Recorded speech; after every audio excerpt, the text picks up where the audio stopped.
realistic in the sense that it has been able to utterly replace the hitherto position of the West, which advanced the principle of liberal architecture. Liberal architecture in the sense that the world should be free, entities should be free, as well as let there be morality in international politics. Let there be ethics and values in international politics. And let there be strict adherence to the international law. But the West has been able to discard all these principles into the pedal bin. And China has successfully adopted this by respecting the sovereignty of states, the international law, trade liberalization as against tariff war, and against economic protectionism. With this, I begin my speech. It is abhorrible for an individual to be in a place where he's not needed. And that is what exactly happened with the Taiwanese leader, Lai Ching-te, because he traveled to Africa when he's not needed in Africa.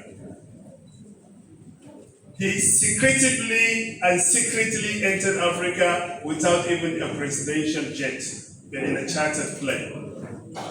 And this in international relations, we call it theft-like diplomacy, theft-like visitation to the kingdom of Eswatini.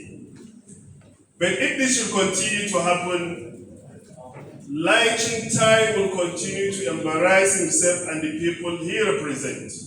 Why? Because the people of Asia, the people of West Asia, the people of the Pacific, the people of Eurasia, the people of Africa, the people of Latin America, and the people of the Caribbean all recognize the one China principle, that there is no Taiwan. Legally speaking, the United Nations, as the general international political institution, calls Taiwan the province of China. So Taiwan is not an independent sovereign entity, but rather a territory, part of China, which should be exclusively governed by the government of the People's Republic of China. Diplomatically speaking, Lai Ching-te preaches the principles and tenets, the fundamental tenets of diplomacy, going by the origin of diplomatic ties since 16th century, when the entities of the world signed the Treaty of Westphalia. That was the beginning of diplomacy, and that was the beginning of international relations. The agreement was that international relations and diplomacy should hold between and among sovereign entities and independent states. Taiwan is not a sovereign entity engaging in international relations and diplomatic engagement with the Kingdom of Eswatini. This means that Taiwan has been able to breach the conduct and the tenets of Westphalia, as well as the principles of international relations, because it is not an entity engaging in a diplomatic tie with a sovereign entity, which is the Kingdom of Eswatini. What has China planned for Taiwan? China has been so patient. China has been expecting Taiwan to come for peaceful reunification. All the leaders of China, from Mao to Deng Xiaoping, Jiang Zemin, Hu Jintao, and ultimately to President Xi Jinping, all they have agreed to accept the principle of one country, two systems. That is, Taiwan should return to the motherland. If you return, the Chinese leaders agree, even the military should remain the way they are. Everything in Taiwan should remain intact the way it is, except the issue of foreign policy, which has to be conducted and organized by the central government of the People's Republic of China.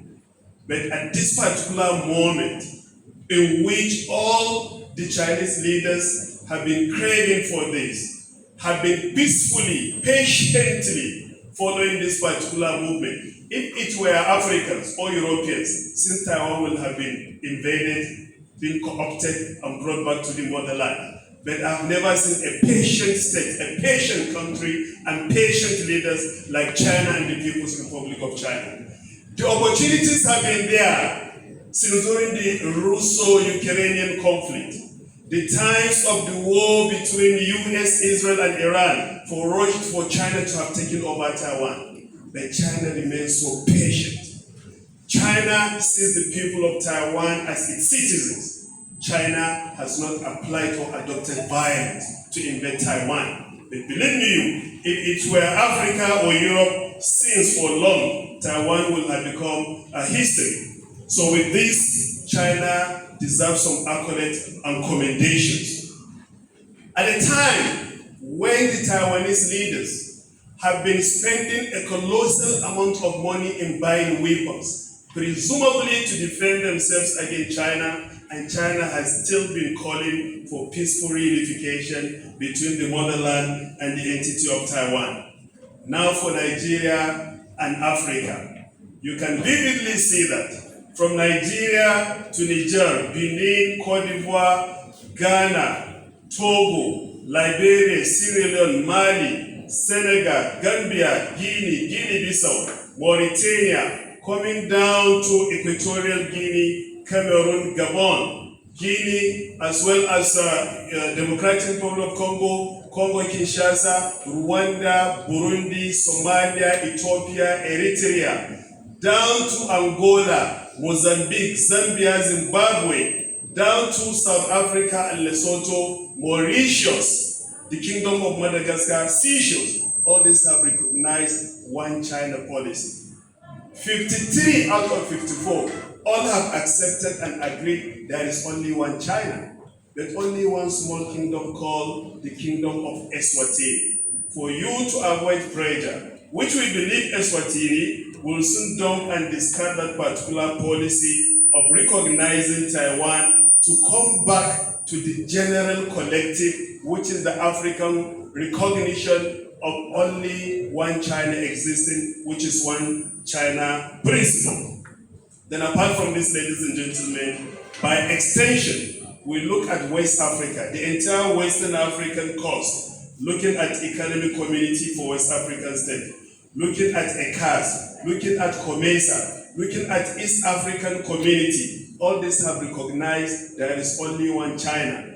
Those who make the misconception of Republic of China, China is not a Republic of China. It was a misnomer usually given. But Taiwan is being called that particular name. But whenever you call China as People's Republic of China, and Taiwan being part of China. And soon the Kingdom of Eswatini. I just met a friend 3 days ago in Cameroon from Eswatini. I asked him, why do you still recognize Taiwan as an entity? He said, when China deals with the entire state in Africa, only Taiwan giving that particular recognition to Eswatini, and Eswatini giving Taiwan back. Then when China shares the cake for the entire countries of Africa, then Eswatini enjoys only one cake from Taiwan. So I looked at him and I laughed. I said, no, my brother, Taiwan is not an entity.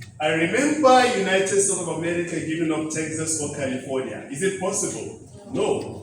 Remember Nigeria giving up the eastern part of Nigeria as Biafra. Is it possible? No. Remember all other entities, or even Russia leaving up Crimea for Ukraine. Is it possible? No. So each and every entity in the world sees that particular independence as the foundation, as the core value of its national interest. So therefore, China will not give up its national interest because it is part of the bedrock, the founding stone, as well as the core national value to maintain Taiwan as being part of China and maintaining that particular one China principle for one China, one people, and united people of China. I thank you.